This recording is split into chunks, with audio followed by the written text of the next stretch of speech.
professo a palavra de Cristo. E Cristo nunca condenou a homossexualidade. Nunca. Vai lá. Na palavra dele, não. O que outras pessoas dizem, eu não sei. Vamos lá.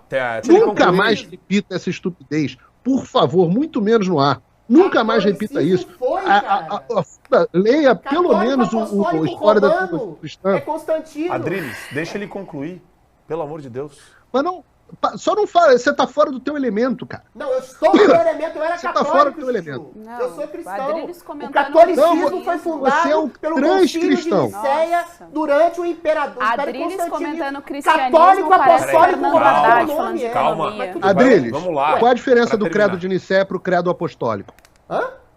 Qual é a diferença do credo de Nicéia para o credo apostólico? O credo apostólico foi colocado durante o credo de Nicéia. Os valores, o Natal, a Páscoa, tudo foi colocado. Qual é a diferença do credo de Nicéia para o credo apostólico? Acabei de falar, o credo apostólico foi inserido dentro da interpretação do credo de Nicéia. O cristianismo primitivo, que existiu antes do século IV, o Império Constantino, é completamente, muito mais elementar do que os dogmas romanos foram colocados no do credo dos apóstolos pro credo de Nicéia.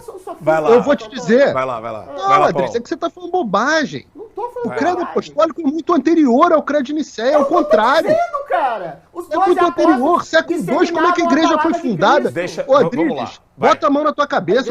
Como é que o cristianismo foi fundado depois do credo de Nicéia, se o credo dos apóstolos do século II, ou seja, 200 anos antes do credo de Nicéia, o credo dos apóstolos já continha todos os elementos fundamentais do credo de Nicéia. E mais, o credo dos apóstolos, que a igreja primitiva acreditava, acompanhava, e que define o que é o mínimo para você ser cristão, o mínimo, ele é muito anterior ao credo de Nicéia. E mais, as igrejas que professavam o credo dos apóstolos liam e consideravam autoritativos, consideravam inspirados, tanto o livro de Levíticos quanto as cartas de Coríntios e Romanos. Então não fala uma loucura dessa. Não existe braço do cristianismo. O adrilismo. A gente tem que rodar a pauta. Acabou, já deu, já. Pra fechar, Paulo. Não, Adriles, você fala os quatro evangelhos. E Jesus considerava que cristianismo... Peraí. Adriles, gente do céu, eu não imaginava... As maluquices todas que ele falou. Eu não imaginava que essa discussão fosse pegar tanto. Peraí. Não foi. Você tá falando bobagem. Eu preciso. Você tá falando bobagem. A Igreja Católica não foi fundada, não foi. É romana porque a sede é em Roma. Você é burro. Não fala junto. Não fala junto que o Adriles. Eu vou ter que fazer. Eu nunca pensei em cortar microfone aqui, vou ter que começar a cortar microfone. Quer fazer Não. Quer fazer uma discussão teológica? Não, mas é uma discussão teológica. É uma discussão teológica. Assim, a prática sexual sobre a qual ele fala, que não é necessariamente sexual, e sim conjugal, embora tenha ramificação sexual, é sobre o adultério. Posto isso, Adriles, você tem razão, tem vários cânons mesmo. Só que não tem nenhum cânon de nenhuma igreja que exclua o livro de Levíticos, onde a prática sexual homossexual é condenada explícita e diretamente, e mais do que isso, não tem também nenhum texto bíblico que exclua as cartas e as epístolas paulinas. Não sei se Romanos foi escrito especificamente por Paulo, existe essa discussão, mas tanto Romanos quanto Coríntios, os dois estão... Coríntios, certamente, Romanos até tem versão primitiva que não tinha o texto, mas todos, desde a fundação da igreja, desde os primeiros cristãos, Coríntios está dentro do texto. Mais do que isso, Jesus lia e reconhecia explicitamente a autoridade da Tanakh, do livro de Levítico, que tem essa condenação. Então, não é uma questão de uma tradução e um cânon. Não. É consenso do cristianismo. O que é cristianismo? O cristianismo não foi fundado pela igreja, por Constantino, nem pelo Rodrigo, nem pelo imperador. Não foi o credo de Nicéia. Deixa eu concluir. Não foi o credo de Nicéia que fundou o cristianismo, práticas homossexuais. Ele falou de castidade em termos alegóricos, mas tudo bem. Eu li não, mas é porque se você me deixar concluir, eu vou explicar. A prática falar um pouco sobre o que o Adriles falou. Né? E concordar com ele, num certo sentido, para iniciar aqui concordando com ele, que na escala de pecados, parece que Jesus não dava realmente tanta importância às práticas sexuais, visto que é verdade, o único ponto que se diz que é correto, que ele veio e nos 4 evangelhos falou muito pouco sobre prática sexual. Aliás, a menção que ele faz... Sinceros, né? Oi? Ele não falou nada sobre homossexualidade. Falou só sobre castidade. Ele falou muito pouco sobre... Não, o ponto central é esse.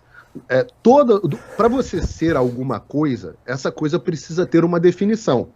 Senão, você escapa para o que é uma mulher. Não, é o que eu me considero. Então, se eu me considero cristão, eu sou cristão. Não funciona assim. A palavra tem uma definição. A definição mais ampla que você pode utilizar é a do primeiro credo que você tem entre os cristãos, desde o que se entende como cristianismo, desde o início. O primeiro, que é o credo dos apóstolos. Caraca, mas você não consegue, velho. Vai lá. Então, não, mas é porque senão a palavra perde o significado. Se qualquer um que considera qualquer coisa, que acredita nas palavras de Cristo... Pelo amor de Deus, peraí. O ponto do Paulo, e eu acho magnífico o ponto do Paulo, porque ele remete a um fechamento conceitual, que é o que a gente defende aqui. Ou as coisas... Ou as coisas... O próprio Lutero, o próprio Calvino falou... Põe pra mim aqui. Joga pra mim. Adriles. O Adriles tá sem som. Adriles ficou sem som agora. Não é Constantino, não é credo de Nicéia, não é credo apostólico. Peraí, eu acho o seguinte, adorei o debate, eu sou agnóstico, mas eu adoro o nível cultural do Paulo Figueiredo, da Geisiane e as dissonâncias adrilianas. Você não vai me constranger. Você falando isso não vai me constranger, Adriles Jorge. A prática homossexual, não o homossexual. Ele pode viver em castidade como toda e qualquer pessoa solteira. Sim. Senão vai pro inferno. Mas só que eu parto da premissa de que toda e qualquer pessoa está sujeita a ir para o inferno. Eu estou sujeita. Se eu, por exemplo, for uma mulher libertina que saio por aí com vários homens vivendo a modernidade, estou sim com a prática sexual, veja, com a prática sexual tal qual uma prática sexual homossexual, uma prática sexual. Se eu, Geisiane, uma mulher heterossexual, sair por aí de maneira libertina, estou sim me condenando ao inferno. Isso é uma prática religiosa e ainda assim eu sou acolhida pela Santa Igreja como toda e qualquer outra pessoa. O ponto não é esse. O ponto é que o movimento esquerdista condena você ter a sua fé e você professá-la, você falar a respeito disso.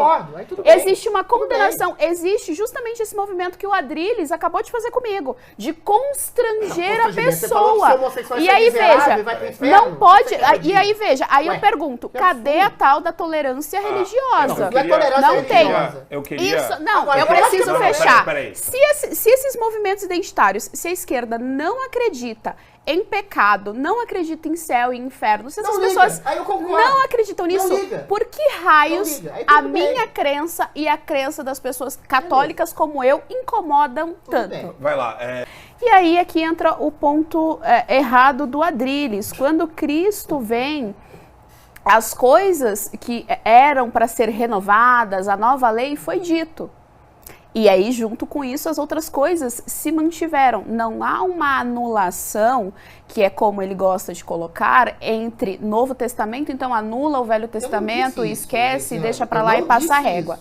Para toda e qualquer denominação cristã, existe uma série de pecados.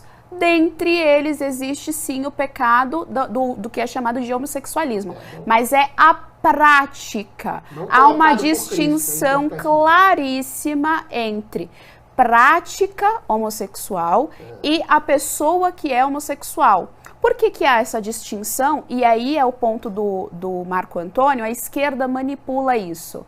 Dentro do cristianismo há a premissa, e aí independente se é católico ou protestante, mas parte-se da premissa de que todo e qualquer sujeito é pecador. Então a minha pergunta é, Por que raios o cara que é gay quer ter o privilégio, por assim dizer, de não ser o pecador? Não faz sentido isso. Ele quer um privilégio porque ele já vem com essa mentalidade contaminada de movimentos identitários que chancelam determinadas identidades como vítimas supremas, como vítimas intocáveis. Veja, não tem o processo de responsabilização, de autorresponsabilização. E toda e qualquer vertente do cristianismo tem isso sim. Eu sou responsável pelos meus pecados, eu sou responsável pelas minhas mazelas e eu tenho que, com a graça de Deus, procurar melhorar as minhas misérias. É esse que é o ponto. A mesma coisa se aplica ao homossexual. Toda e qualquer vertente, a prática homossexual diante do cristianismo